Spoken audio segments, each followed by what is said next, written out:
बड' लेटेस्ट आपडेटआव बयखौबो बरायबाय। दिनैनि रादाबखौ फरायदों आं प्रमद खाख्लारि। गिबि निउस दङ मोनसे दुखुनांथाव जाथाय। सासे अन्थाव बाथाव बर' फिसानि जिउ खहा। सनितपुर जिल्ला राङापारा थानानि सिङाव थानाय सेरफांगुरि गामिनि हेमन्त बर'नि फिसाज्ला 12 बोसोर बैसोनि अनसुमा बर' मुंनि सासे गथ'आ मोब्लिब थारजों बोखथाबजानानै जिउ गोमायो।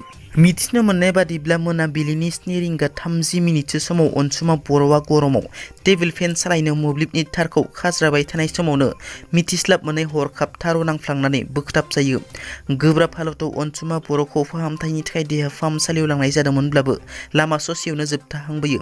मख'नो गोनांदि अनसुमा बर'आ माइनावस्रि UN एकाडेमियाव थाखो 8 आव फरायोमोन। बिटिआरनि चिरां जिल्लायाव गुलि गावगारनाय जाथाय।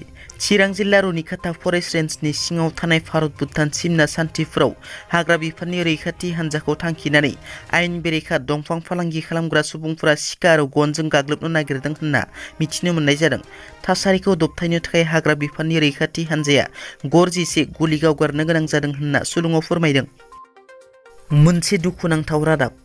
बर'नि सासे गेदेमाया रुंसारि जाबाय।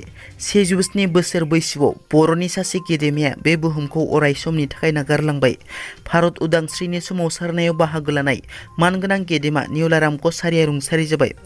बाक्सा जिल्लानि बर' बर्मानि निउलाराम कछारिया बे बुहुमनिफ्राय अराय समनि थाखाय आनज्रायलांबाय। गेदेमा निउलाराम कछारिया बै समनि महात्मा गान्धीनि भारत उदांस्रिनि सोमावसारनायाव बाहागो लाबोदोंमोन। 107 बोसोरनि उनाव गेदेमा निउलाराम कछारिया नखरखौ गारनानै अराय समनि थाखाय नागारलांबाय।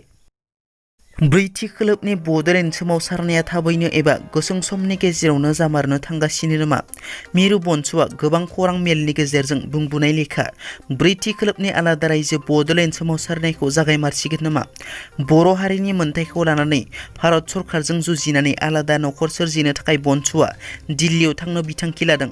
बेखायनो बाक्सा जिल्ला बनसुआ गांसे लाइजामनि गेजेरजों बड'लेण्ड सोमावसारनायाव थांखि लानायखौ मदद खालामनो थाखाय गामि गंसेनिफ्राय 2000 रां मदद बिदों। बे 2000 रांनि मददखौ गामि गंसेनिफ्राय 31 जुलाइनि गेजेराव हरनो हागोन। मोनसे दुखुनांथाव रादाब। 2000 मायथाइयाव अल इन्डिया रेडिअ गुवाहाटी सेन्टाराव मेथाइ रोजाबग्रा रजिता बर' रामसियारिया रुंसारि जाबाय। तामुलपुर जिल्लानि नतुन हावली गामिनि सुरेन रामसियारिनि बिसि रजिता बर' रामसियारिया 43 बोसोर बैसोआव रुंसारि जाबाय। रजिता बर' रामसियारिया थांनाय माखासे सम सिगांनिफ्रायनो किडनि आरो हार्टनि बेरामजों भुगिनांनानै दंमोन।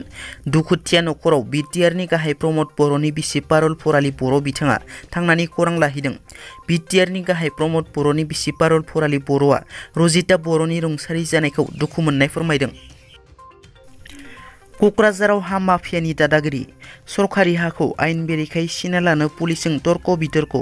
बिटिआरनि क'क्राझार नोगोराव थानाय पाथरघाटआव थानाय 5 बिघा 2 खाथा 15 लेसा दै फुंखा बिफाननि हायाव दै फुंखा बिफाना बाउण्डारि वाल लुफुंनो लानायखौ फालांगियारि चन्दन पालनि फंबाय सन्जय पालआ गोख्रों बादा खालामना पुलिस आरो दै फुंखा बिफाननि मावफारियाफोरजों तर्क बितर्क थासारि।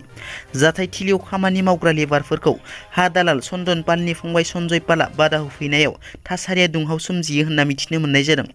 मख'नो गोनांदि जाथाय थिलियाव क'क्राझार सार्केलनि बिबानगिरि राहुल फुकन आरो दै फुंखा बिफाननि एक्जिकिउटिभ इन्जिनियार राजु ब्रह्म आरो दै फुंखा बिफाननि मावफारियाफोरजों तर्क बितर्क जानायनि उनाव हा दालाल सन्जय पालआ जाथाय थिलिनिफ्राय खारलाङो। मख'नो गोनांदि फालांगिरि चन्दन पालआ दै फुंखा बिफाननि हाखौ आयेन बेरेखायै सेना लानो नाजानायाव गोख्रों राहा लानाय जादोंमोन। नाथाय दिनै फिन बिथांनि फंबाय सन्जय पालआ बे हाखौ आयेन बेरेखायै गावनि खालामना लानो नाजानायाव दुंहाव थासारि सोमजियो।